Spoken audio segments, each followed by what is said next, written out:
We've all been through quite a bit recently, and we're probably taking a little bit of a mental bashing with everything that's going on at the moment, and this can affect you in your hobby life as well. And maybe you feel like you're in a bit of a hobby or a painting slump at the moment, so I'm here to give you 10 tips to try and get you out of that hobby slump.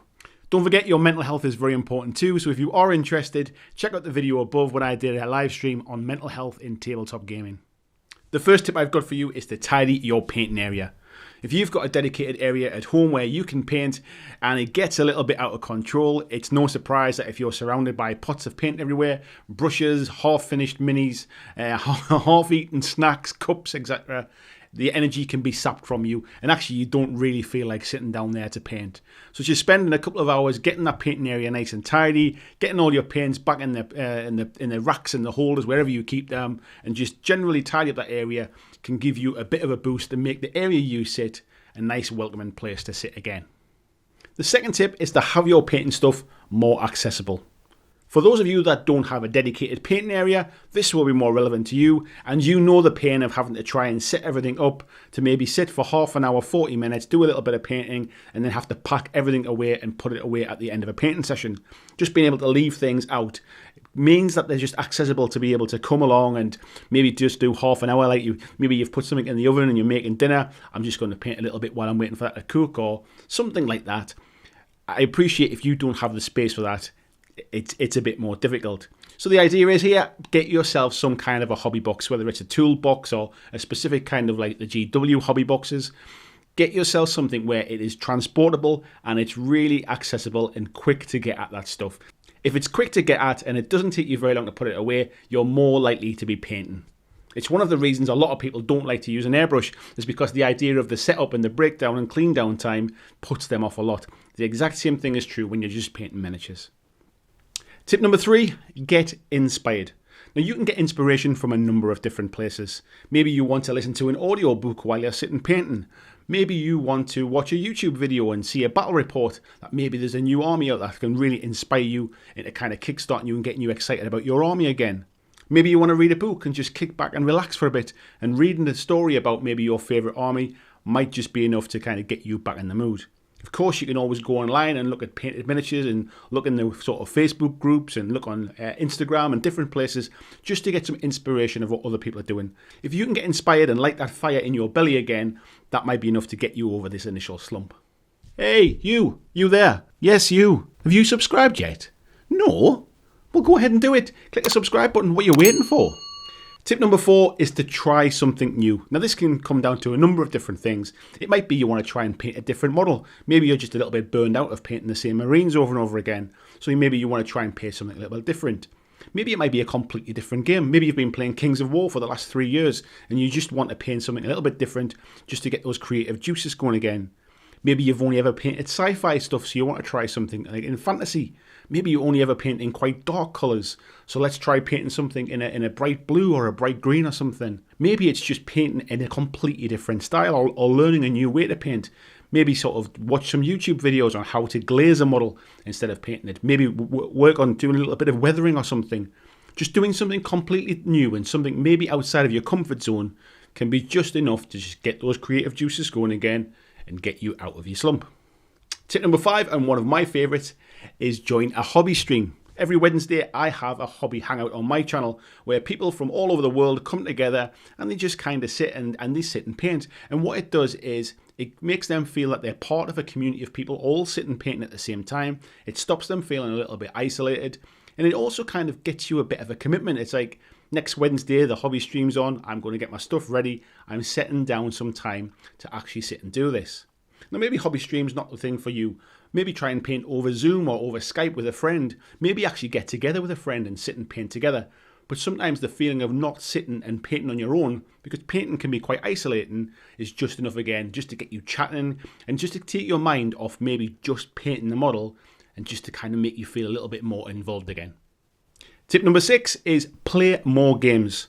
Now I know at the moment this isn't as easy as it sounds, and especially at the moment it might feel like you're not getting that game inside of your hobby fix in, and so you're spending more time painting, which is actually the thing that's burning you out a little bit. But try and schedule in a game. Maybe it's just play a game with your kids. Maybe it's play a game with a family member, somebody that's within your household. Maybe your local gaming club is getting ready to start up again and get that game arranged. Maybe you have somebody who's never played a game before and you can try and introduce them. Sometimes just having a little bit of a break from the painting side of things and playing a few games gets you inspired to kind of finish off some of those models. Maybe you've got a model that it's sat on the shelf unpainted and you just can't bring yourself to paint it. Get it into a game, play a game with it. Maybe if he becomes the hero of the game, that'll get you a bit of inspiration to get him painted again. Number 7, and another favourite of mine, is get all of that unpainted stuff out of sight.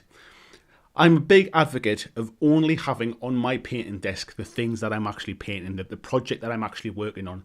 If you're painting a big army and you have all of the stuff scattered around all over in front of you, that can be really daunting. If you've got lots of half-finished projects in front of you, that can be even worse because all you can see is things never getting finished.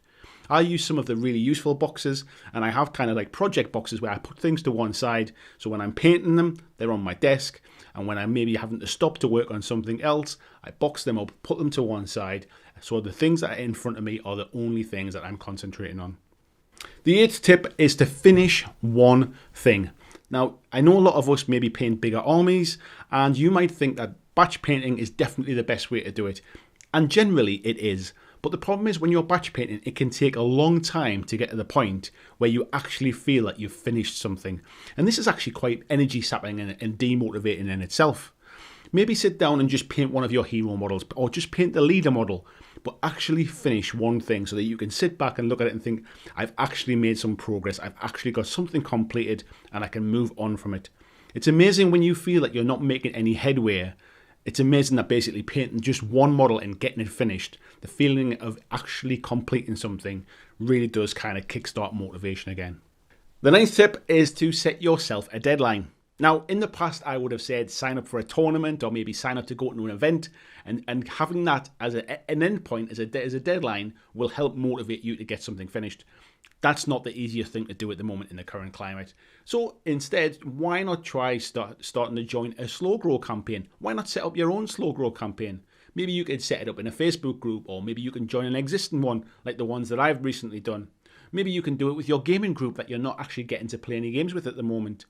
Even if it's just something simple like we'll paint 200 points of models by the end of the month and just gradually churn away at it, but giving yourself a little bit of a kind of a fun deadline or a little bit of a fun sort of goalpost to get through sometimes can be enough just to motivate you to get going again. And the last tip number 10, is just take a break. This is a hobby after all. It's meant to be a bit of fun. It's not meant to feel like hard work. If you're really struggling to pick up a paintbrush, then just don't. Just have a break from it.